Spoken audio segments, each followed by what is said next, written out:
Hello and welcome to the Midnight Choir, the Rover Media's podcast. We are here today to talk to you about the terrible healthcare system in Quebec. Savannah, how are you?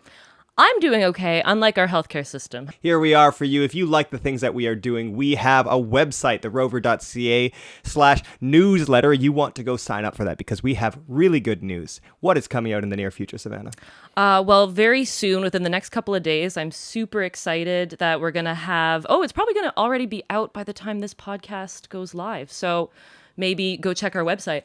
But we're going to have this really awesome documentary on Senegalese wrestling by two journalists with Pivot Media. It's originally published in French at Pivot, but we're going to have the English coverage of it. And yeah, it's really cool. A documentary going into the ways that like wrestling is such a huge part of Senegalese culture and the way that it extends to many other parts of the society. So definitely check that out. I love how it dovetails into our wrestling coverage more generally. You might have noticed, those who follow the Rover, that for some reason there's a lot of wrestling stuff. And boxing. And boxing stuff, yeah. So it dovetails super nicely into It's because Chris was a Montreal Gazette reporter, and the Gazette loves sports. Yes, and also he loves sports. Yeah, he does. He loves wrestling. sports. I mean, yeah. but those are cool subjects. Yes. Like, those are objectively cool subjects. And you know what happens? People get injured, they go to the hospital, and they have to wait 30 hours for a single thing to happen. But if you want to know more about that, please go to therover.ca/support-us. That's rover.ca/support-us. If you want to send us some money, we're probably going to have a fundraiser soon coming up. Come to that. Play some frisbee golf, maybe. Yeah. And that'll be in the fall. We've got lots of things going on. We're going to be joining Harbinger Media. We're going to be joining Harbinger Media come September. It's a bright future for the Midnight Choir. And so we hope you enjoy this. We hope you sign up for the newsletter. Hope you sign up with cash for the newsletter. Give us some money. Pay Savannah. Please. Potentially pay me. Pay Isaac. Pay Chris, Pay who has a Chris. child who will starve without you. Without any further ado, I invite you to talk about what we're going to be talking about today. Savannah, introduce the topic. What are we saying and why?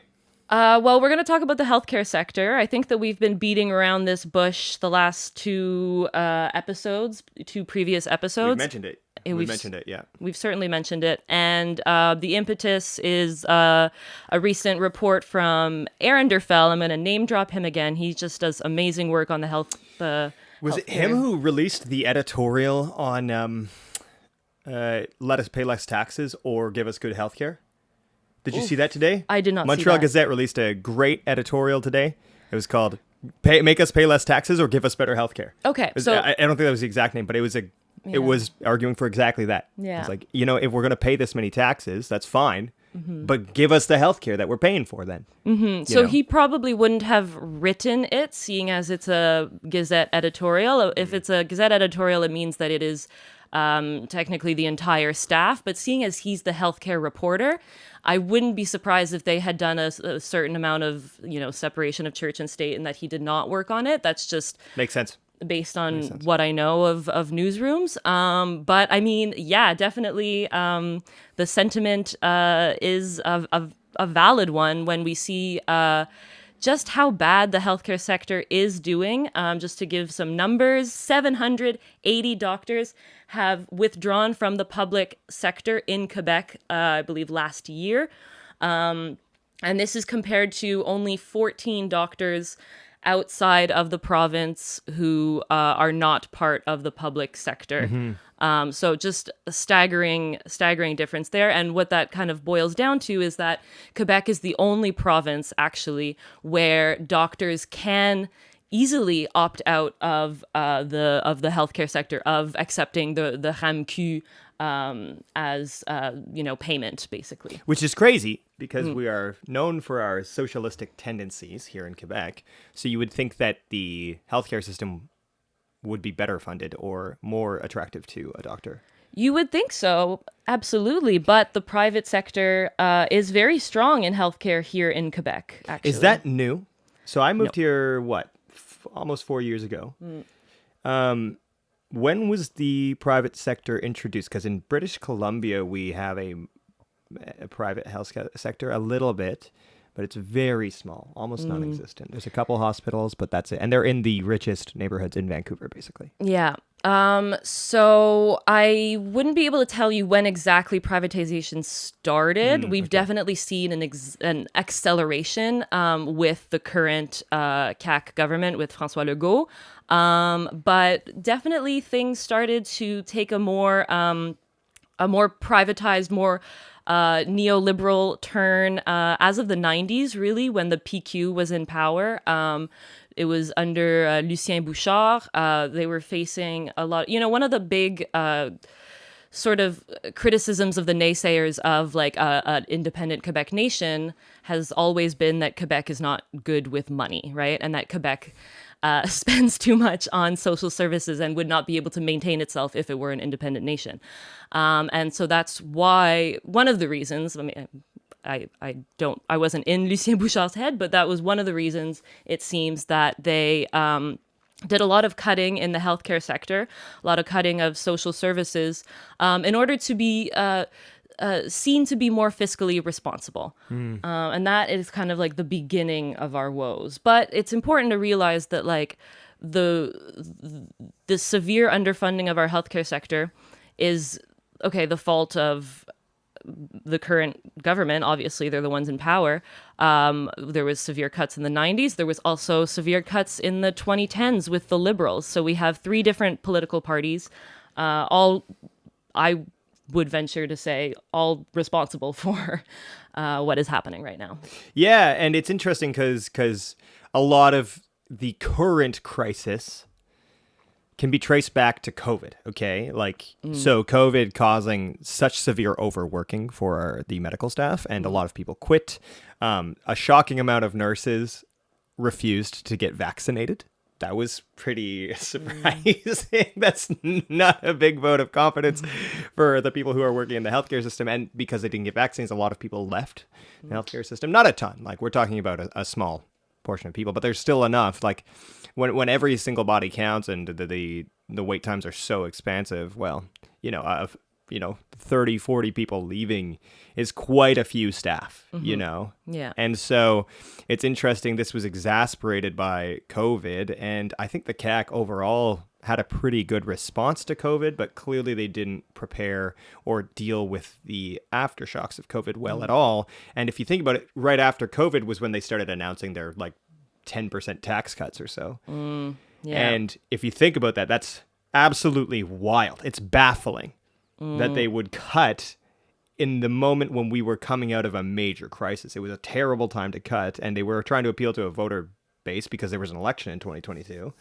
And here we are in the worst healthcare crisis in the country, as far as I can tell.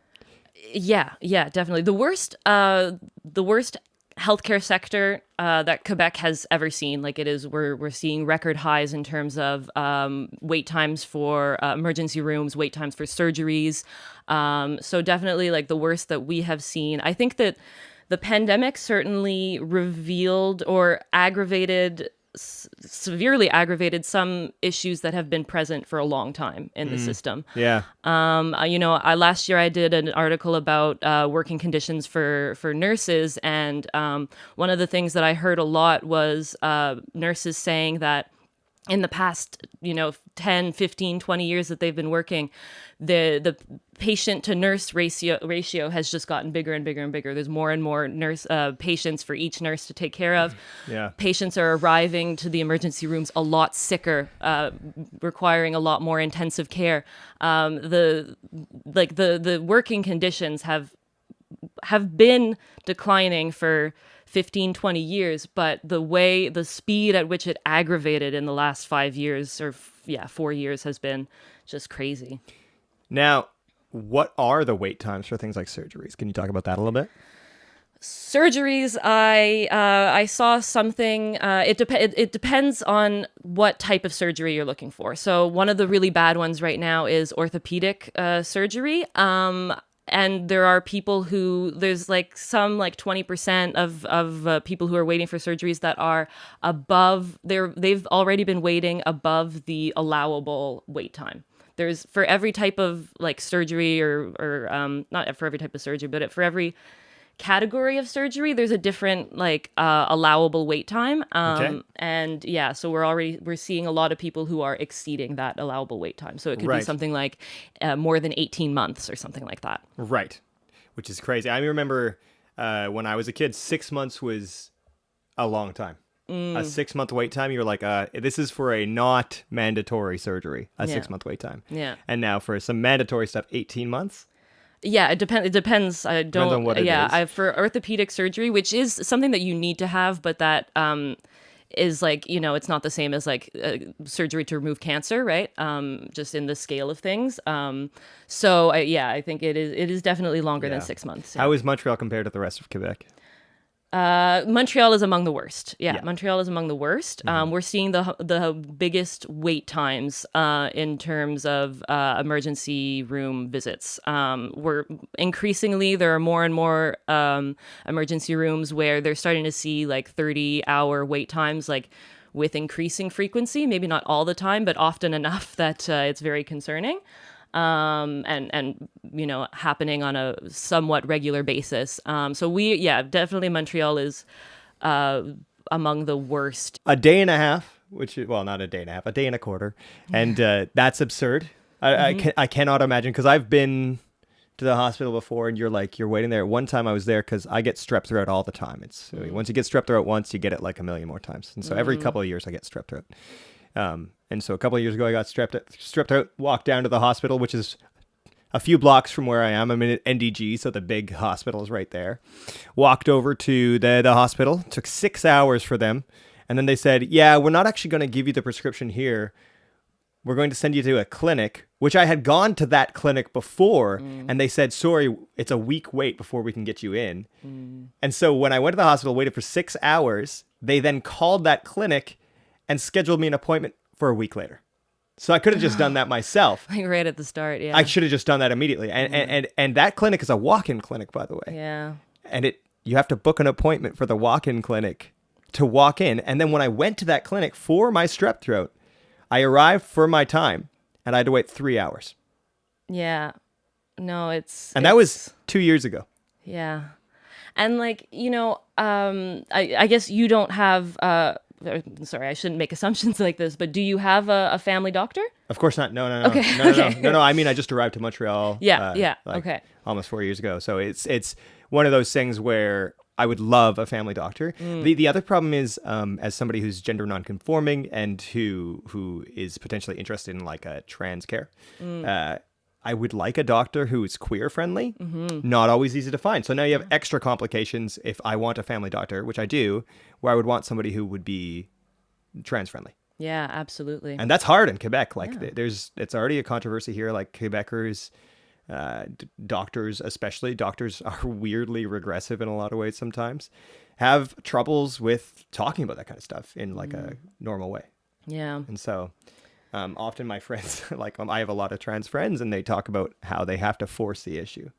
Oh, absolutely. And then they'll have to go through like waiting times where they'll have to meet with the doctor over 6 months to prove that they're trans. And you're like, pardon? Yeah, like to prove that it like this wasn't person's a phase been kind proving of that thing. for their whole life. Like, Yeah. and so that's not really the subject of today, like trans healthcare, but I mean, just throw in all those complications and it's challenging. And then you have the other complications, and you've experienced this. I wouldn't have experienced this, and I haven't.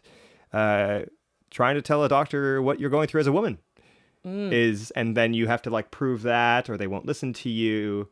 And then it cascades down as well. So you have mental health crises, which the hospital has to deal with because we don't have an effective mental health system here. Yeah, well, talking about mental health, there's the psychiatric hospital in Verdun, the Douglas. They have an emergency room for people who are experiencing psychiatric Crises. Crises, exactly. And they are also seeing a pretty long wait times. The last week, we were also seeing 30 hours or more at that emergency hospital. And obviously, yes, it's horrible for a patient to be waiting 30 hours just on a moral standpoint. But if we're talking about like, what is the effect on that person to be sitting there in an emergency room waiting 30 hours to get help? If you are in a psychological crisis, that is really bad. You know, you want to hear a great story? I think you'll enjoy this a lot. I had a couple friends over from Ottawa, maybe a year ago. Went to a metal concert. It was great. Moshed. Some guy attacked me. It was a great time. And basically, I was talking to them, and I was like, "Fuck the police," and they were like, "You know, you make a lot of valid points." They were the great guys, really conservative dudes, but you know, we have a lot of respect for each other. And so they're like, you know, you make a lot of valid points, but I don't think that getting rid of the police is the problem. They were like, I think we need to introduce new emergency systems, such as like mental health crises should not be handled by police. I was like, Good point. Good point. I agree with you.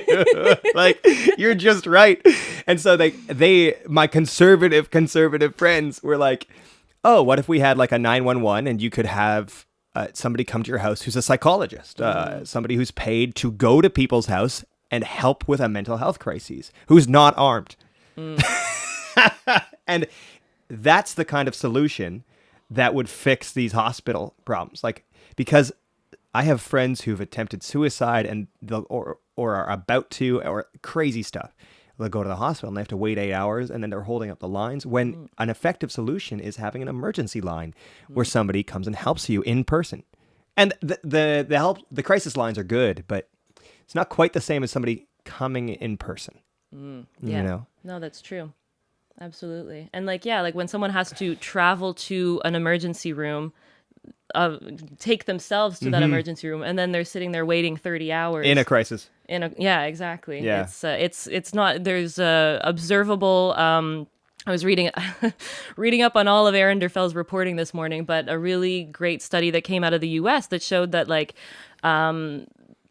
patients who are waiting for more than, I think it was something like 120 minutes, so more than 2 hours, start to show a visible decline in, or like a visible, they're more agitated, they're more worried, and then they become, when they're more agitated, then they're more aggressive toward healthcare staff and everything. And so it's not good for anyone, for people, and this is after 120 minutes. Like, we're not talking about hours here, right? So it's not good for anyone for this to be happening. That's it. And we can look at basically something that's been going on is it's such a crisis that Quebec has charged some individuals for basic diagnostic care, which is illegal under Canadian law. Yes, exactly. And we were fined for it. Essentially, the Canadian government deducted $42 million from our health transfers because of the fact that Quebec patients were having to pay out of pocket for diagnostic services, which, as you mentioned, is not supposed to happen. Yeah, that's illegal. And what did they ask them to pay for it because of lack of funding, because of time? What happened in that engagement? That's a good question. I wouldn't be able to tell you. I would have a tendency to associate it with just the increasing presence of the private healthcare sector in the healthcare sector of the private services, and that maybe patients have had no choice but to go to those private providers in order to receive these diagnostic services. That's what I think might have happened. Right. Yeah. It's very strange that somebody would even think to ask for money. Like, I find that very surprising. Yeah. But $42 million that was deducted from our health, that's $42 million that we do not have, that we were going to have, that we now do not have in our healthcare system. transfers from the federal government. Exactly. Yeah. So that could have funded, an emergency room for I don't know how long, but like $42 million. It's a lot of money. It's a Yeah. lot of money. In the second most populous province. Like, this is a huge province. And we are by far the worst offenders of this specific issue. Well, why would people choose to leave the public health care system? Like, what would drive someone to do that? I think that working in the public sector and seeing the toll that it's having on yourself, on your work-life balance, on everything, I think that, at the end of the day, like, we can't ask people to constantly be martyring themselves for a system that is not working. A lot of doctors are complaining about a lot of red tape in Quebec, and where they are being asked to take on more and more patients. I think that, yeah, there are a lot of, and the fact that we have a bigger private sector here in Quebec than in other provinces, I think that like the temptation is just too great, right? Like when you're being guaranteed that you're going to be working only weekdays, you're going to have nights and weekends off, like for people with families and stuff like that, like that is a really big pull. Would you say, so to me it seems like a cycle, right? Yes. So you have bad, because people, I think culturally speaking, I think Canada is, when it comes to healthcare systems, is pretty good. You don't see a mass exit, because you can emigrate to the United States, no problem, if you are a healthcare worker. That's, Oh, yeah. if you look at their visa, like their requirements to be eligible for permanent residence, being a healthcare worker is just on that list. Anyone who's a healthcare worker from a developed country can just move to the States and get a job. And get a No lot more problem. money. And get a ton more money. And yet, even though we're neighbors, you don't see that happening. No. I Which- think that healthcare professionals don't really want to deal with so many gunshot wounds, you know? Maybe that's what it is. I don't know. Did you see, there was a meme going around online yesterday that was like, I can't believe the United States placed 30th in the pistol shot category at the Olympics.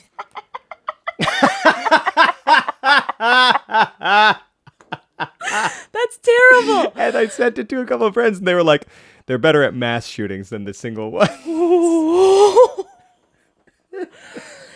Shots literally fired. And so, but I think the reason you don't see a mass exodus is because we actually have a cultural status quo. We have a cultural quality in Canada that people don't just walk away from public health. When you go into healthcare, I think, generally speaking, it is often because of an actual desire to do good, not just for the money. I know there's a lot of people who enjoy the salaries. I'm sure many doctors really appreciate their $500,000 salaries per year, you know?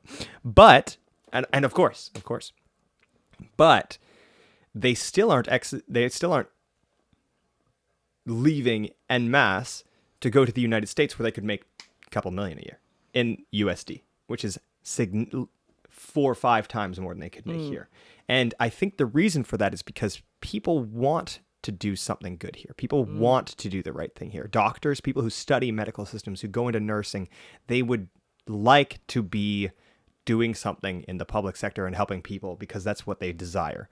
And yet, this cycle, it's so dysfunctional in the Quebec system that people are leaving the Quebec system, the public system, which to me doesn't say anything about these nurses. To me, it does not reflect upon nurses, on doctors. It reflects on the level of dysfunction. Yeah. Like the argument that is often made in favor of the more bolstered private sector, healthcare sector that we have here is that, oh, well, you know, it will unclog some of the people that are going to the public healthcare. So like people who are of a higher social economic standing can go pay for these services. They'll get them immediately, and then that will relieve pressure on the public healthcare, is what is argued. Of course, the problem is that we have so many workers who are leaving the public sector to the private sector that we're actually seeing longer wait times. It's not having this desired effect of unclogging the public sector. It's just meaning that there are fewer workers. It's more clogged. Well, it's a similar argument to more product will decrease the price of other product, which, I mean, y'all live in 2024. I don't think it's true. You know what I mean? You try and buy anything in a mom and pop store.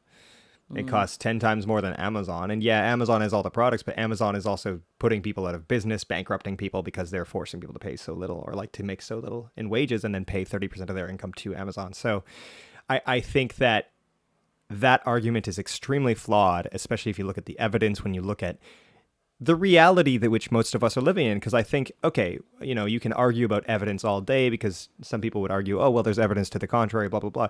Well, look at your own reality. How has the privatization of wealth helped you? How do multinational corporations, which make billions, and you making $15 an hour, how's that benefited you, really? And I think we need to. That's the argument is less in quote unquote evidence, since people don't seem to believe that. It's more in personal, actual lived experience, which I think we are all seeing. Yeah. And when the actual lived experience is that there's 30-hour waits in Montreal hospitals, hard to argue against that actual reality. You know? Yeah, absolutely. All right. Let's talk about what the government has been trying to do. Yes. We can't talk about Quebec's healthcare system without talking about Bill 15. You might have heard of it. It was passed last year. It was a massive restructuring of the healthcare system. It was one of the biggest laws in Quebec history, with like 1,200 sections of it. We're talking about a massive piece of legislation here. And what it does is it essentially centralizes the healthcare system extremely. Like it's super centralized now. Basically, what it is trying to do is that there's no more like any Quebec citizen can now, with this new system, can go to any hospital. There's none of this like postal code thing. And so the like that you go to a certain place based on your postal code. There's none of that now, or there will be once all of these changes are fully implemented. The argument that was made for it is that once you have a more centralized system, it should be more efficient. There has been a lot of opposition to that and a lot of criticism, mainly just that, you were talking about evidence before, that there's not enough evidence to show that it would actually help. But it passed, so there's only one way to find out now. Right. And so their goal was to basically control everything more? Yeah, centralize it even more. And it created a body called Santé Québec, which is like the public body that is now like overseeing all things health, it seems. I should also say, we're talking about Bill 15 because it's super important to talk about. It was a massive, massive change, massive overhaul. But it is a super complex piece of legislation.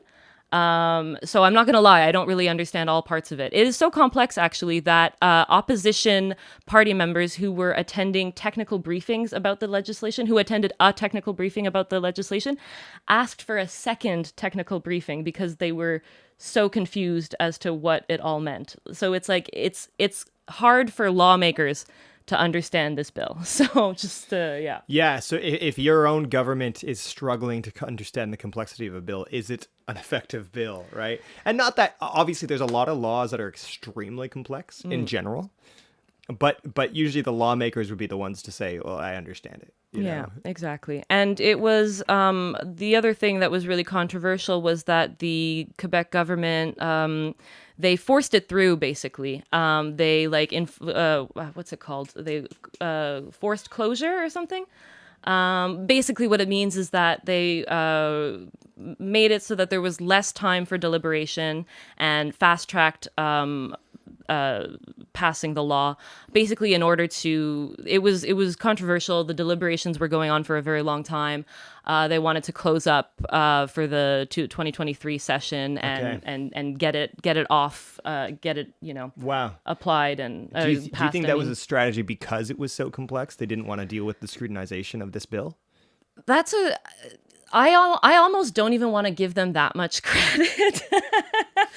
It very well could be. I think it was a thing of, it was going on too long, and they didn't want to have it hanging around for longer than the session, and they just wanted to get it over with. It probably did. That was maybe a second kind of consideration, was maybe like, okay, well, we're getting a lot of scrutiny about this. Maybe we'll just pass it while we have a majority. It got worse this week, by the way. Yeah. You saw that, right? You have to have documentation. Yeah, Yes. you have to pull out your certificate. So those of us who are historic Anglophones are aware that maybe you don't. I actually don't have my certificate. My brother has his certificate, but I don't have mine because I didn't go to a English-speaking elementary school, so I didn't Oh, yeah? need it. But yeah, so historic Anglophones, you can get a certificate saying that you are a historic Anglophone, and therefore you Yeah. are allowed to have certain services in English. And a correction from last week. I, in fact, am a historic Anglophone. Anyone who is from another province who speaks English first language is a historic Anglophone. Oh, I'm So, sorry. That was my bad. It's good. Okay. All right. It's not a big deal. But yeah. So I and anyone else who is from Ontario or BC or wherever. Gotcha. Every province except New Brunswick and Quebec, except for the minority populations of francophones, we are historic Anglophones. Okay. You just need one or two parents who are Okay. English speakers. That's it. That's all you need. All right. And so if I wanted to prove that, maybe they'll scrutinize it. Who knows? It's Quebec. They like scrutinizing Anglophones. But all I would have to do is say, yeah, my parents don't speak French. I did immersion, but that's it. Yeah. Yeah, so you have to have certification now. You have to have in writing that you are an Anglophone in order to receive medical care in English, which is worse than it was last week, because last week this was not a thing that the government had started enforcing. Yeah. This is new. Within the past 5 days. Okay. Yeah. Interesting. Where the government was like, yes, you need to have certification to receive, because last week we talked about this. They're starting to enforce language policies in the hospitals, and they're starting to have inspectors, specifically in the Jean Talon. Yeah, specifically these language inspectors or francization advisors were particularly going to hospitals in places where there's a big enough foreign language population that hospital has been granted the ability to use a language other than French or English within the hospital. So like Italian. Yeah, Santa probably- Cabrini yeah. with The Jewish Italian. hospital, I assume. Yiddish. Yeah. Yeah. So stuff like that makes sense. Yeah. But the fact of the matter is, they're spending money enforcing policies during a crisis where it's a huge amount of time and effort and money to enforce these policies across the board, when we need money to have good medical systems, like in a different time, in a time where we had, an effective system that didn't have 30-hour wait times. Yeah, maybe you could understand this being put into place more, Yeah. but right now it's simply taking up resources that we don't need to be using. Yeah, exactly. We've been seeing a lot of people expressing a lot of concern about this. I think it's really struck a chord in the Anglophone community and the minority language communities in and around Montreal, or I guess Quebec more broadly. And I think the reason is because people are aware that the healthcare system is so underfunded. It is feeling, and people are seeing it, right? People are waiting forever at the emergency room. People whose loved ones are healthcare providers, they're hearing the struggle. Like people are aware. And then so when you hear about these efforts, which aren't inherently a bad thing, like you say, to ensure that laws are being followed within the healthcare system, it just feels like now is not the right time to be having this superfluous on top of a system that does not need more problems to be instigated than already are there. Mm-hmm. And I think we should be questioning the government as to where they're putting their resources. I know they ran on the policy of francization, and we're going to lose French. But y'all, 98% of Quebec speaks French. Yeah, is capable of having a conversation in French. Yeah. The stats are so against what the CAC is running on and what the CAC is claiming. And you have systems, and it is a distraction from real problems, from problems like infrastructure, schooling, which, by the way, we have one of the lowest schooling rates in Canada, like in regards to graduation rates from secondary. Our literacy rates are falling. Our healthcare system is in shambles, and the focus is French speaking. Listen, guys, we're both Anglophones working for a Anglophone journal We're both bilingual. Yep. Chris, he's bilingual. Also bilingual. His accent is superior to mine. Like he is an amazing Quebecer accent. half his family is francophone. Yeah, I mean his mom is francophone. So we're talking about a distraction and it's like everyth's on fire and then there's a fly buzzing in the ear of those trying to put out the fire, and it's a big question as to whether this is where we should be putting our resources. We are facing a severe crisis. People are dying. Okay, people are dying. Preventable deaths in emergency rooms. It's happening. It's happening now. Of course, it is actively. Well, we are sitting here talking about this. People are dying. Okay, and it will continue to get worse because guess what? Unless you significantly invest and have people there to make things work properly, administration, doctors who are willing to do the work, unless you actually fund what we are doing, it is a cycle that will breed worse times for all of us. And in the end, the people who are to blame are those who are cynical and diverting attention from the actual problem, which is organizational structure and real solutions. Persistent underfunding. Yes. But then funding negligent practices, funding a private... By the way, the government pays for private healthcare sector too. Just so you know, it's not private. Yeah. It's partially funded by the Quebec government. Just to be clear. Yeah. So not only is it detracting from actual hospitals, the government is investing money in it as well. It is a cyclical problem, and unless we put our money where our mouth is and protest and vote in coming elections, we will see no recovery of this. And guess what? In other provinces, this isn't a problem, okay? It is somewhat a problem in some places, but for example, you want to talk about socialism? Some people are going to argue back against me. It's socialism. No, BC is further left than Quebec, and BC's healthcare system is one of the best in the country. And Quebec has historically been such a powerful, active community. We are the fathers of unions in Canada, in North America, the greatest movements of unions and guilds in the country. And the people who stick up for the rights of the weak and the poor, that's why it's a socialist state. And they're removing that. The government is removing that. They're lowering taxes 10% in the middle of a crisis. Unless we mobilize, unless we have grassroots movements, unless we vote, there will be no change. Vote, but don't just vote. How about that? Vote, but don't just vote. Thank you. That is all. Have a great day. Check out the newsletter, therover.ca/support-us or therover.ca/newsletter. Go sign up for that. Enjoy the readings. And I hope you have a lovely week. Savannah, thank you so much for coming on. It was great talking to you. Thank you, Isaac. Always, Savannah, you are incredibly intelligent, and I'm honored to be on this with you. I try. And we are excited for the future of this podcast, where we will grow rich and become the fat cats which we rail against. Yeah. Thank you so much. Thank you.